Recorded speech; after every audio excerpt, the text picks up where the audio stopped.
Bienvenue à tous pour le Sabre Tour Finals. Je suis Adrien Coche et je suis avec Arthur Gauthier. Salut Arthur. Bonjour à tous. Deuxième match que nous commentons pour vous entre Michael Khalil de SSL 17 et Aurel Amega de la SSL 95. Premier Finals aussi en Lucky Loser. Alors, il y a 8e de finale effectivement, et premier finals pour Aurel Amega. Ils étaient respectivement 9 et 8 après les poules. Et donc ça compte effectivement en 8e de finale. Aurel Amega était 17e au classement et qui a bénéficié de l'abandon de Pierre-Jean Tanguil pour se qualifier. De la FAR 35. Là, on est sur des styles très différents. Michael, un style très élastique, très bondissant et très rebondissant. Il vient de la capoeira, Michael. Aurel, un style plus sur ses jambes, qui va venir chercher notamment en contre-attaque avec une grande allonge. Très grande allonge. Et cette première action, il y a un bras de chaque côté, annoncé par Sébastien.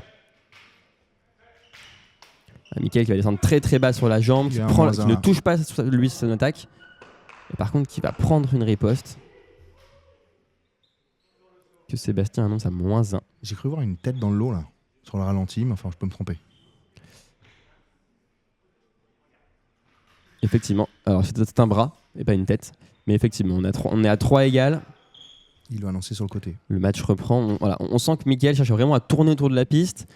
Aurel essaie de pas laisser trop le centre, de rester bien en place sur ses jambes. Ouais, c'est ça. Et on est sur des échanges qui sont beaucoup plus succincts, c'est-à-dire qu'il y a assez peu d'enchaînement en rentrant. Par contre, elle est très très belle. La première tête d'Aurel, elle est magnifique. Sa jambe ne touche pas, j'ai l'impression. Peut-être un pied. Le pied, je rappelle, le pied ne compte pas. Et moi, sur mon sujet de la tête-bras tout à l'heure, en fait, on rappelle que si on n'est pas sûr d'une zone, puisque la tête vaut 2 et le bras vaut 1, si on n'est pas sûr, on accorde le point de la zone inférieure. Effectivement, si on n'est pas sûr du tout, on ne compte rien du tout. C'est le cas de Sébastien ici qui ne compte rien. Évidemment. Un bras et une tête en riposte de Michael. Que tu annonces d'ailleurs. Hein, effectivement, voilà. Sur la riposte de Michael, il prend effectivement le masque. Ouais, c'est celle que tu annonces à l'instant là. Ouais, et Sébastien effectivement suit mon call, il n'est pas forcément vu, mais il suit ma décision. Et donc la première manche, là, prend un autre tournant. Effectivement, et là on arrive à 2-1. C'est toujours très impressionnant, hein, Michael, comme style. Il s'échange des coups, rien ne touche, jusqu'à ce que, voilà, il soit trop proche l'un et l'autre, l'un est au sol. Et effectivement, Aurel va mettre une tête, là où Michael va mettre une jambe, pour finir sur un 0-0.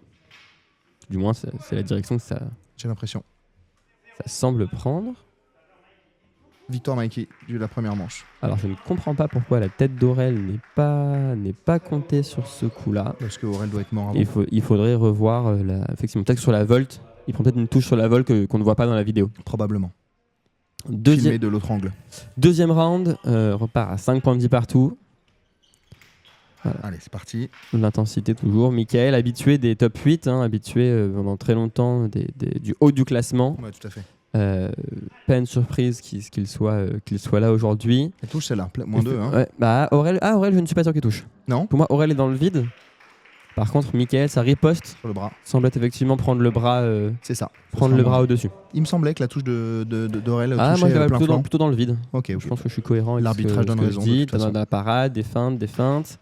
Il prendrait peut-être un bras là-dessus, visiblement je vois quelque chose. Ah effectivement, il est sur l'avant-bras. Ouais. La parade est faite avec l'avant-bras malheureusement. Bon auto-arbitrage de toi-même, sur toi-même. C'est ça, super Arthur. 4 égales pour ce second round. Effectivement, j'aide Mikey à revérifier la touche, je lui expliquer où est-ce que j'ai vu la touche pour qu'on soit raccord, pour qu'ils comprennent ce qu'il se passe. La remise de petits panneaux Sabre Tour. Merci à tous les bénévoles évidemment de leur aide sur tous les événements. Là, c'est dans les parades. Ça manque un peu d'armée à mon goût aussi. Là, moi j'ai vu une tête d'Aurel sur Mickey. Je pense que ton arbitrage... Là j'ai -1, j'ai 2 touches. J'ai une première touche en jambe et une deuxième touche qui vient remonter en tête. C'est exactement ce que tu annonces. Là où par contre, effectivement, Mickey pour moi ne touche pas. Anthony annonce une jambe. Je ne suis pas sûr de la voir au moment de l'action. Ah, et Sébastien pour lui il voit 2-2. Donc il annonce effectivement un flanc et une tête. Et donc Aurel passe devant, on a 3-2 au début du troisième round. Et donc, il n'a donc plus qu'un point d'écart. Clairement, la troisième manche sera décisive. S'il y a un vainqueur à ce round-là, il gagnera le match puisque le nombre de rounds derrière est prépondérant si les points de vie sont à égalité. Tout à fait. Et donc voilà, on sent Mikey beaucoup plus dans l'énergie, il met la pression, chercher, il y a un -1. Mais il se fait punir sur la distance malheureusement. Il va marcher un peu trop proche, le sabre est derrière, hop, -1, et sa frappe elle est un peu trop forte en plus. Il prend une bonne parade. La riposte dans le dos, je ne sais pas si elle compte, je ne suis pas sûr d'entendre le halt. Je rappelle que les manches durent 1 minute 30. Au maximum. Au maximum, bien sûr. Si jamais on ne va pas au bout des points. Voilà. Un -1 partout, effectivement, sur la dernière touche d'Aurel et après le halt. Ouais, tout à fait. Voilà. Et là, par contre, ça va vite là. Ça a envoyé beaucoup de choses. Une première tête. Elle est pas armée. Il y a tête-flanc pour Aurel. Et là, moi, la deuxième de Mickaël, j'ai pas l'impression qu'elle soit armée. Pour moi, de toute façon, il est totalement mort. Même si j'annonce que -3 et 0-0. Voilà. Les deux touches sont armées des deux côtés. Ils viennent mettre -2. Donc Aurel Améga, pour son premier final, se qualifie en quart de finale et affrontera Sébastien Bérard. C'est beau. Merci à tous. Bravo à lui pour son implication et son travail. Voilà. Merci d'avoir suivi cette vidéo. On se retrouve pour un autre 8e de finale du Saborto Finals. Ciao. Ciao.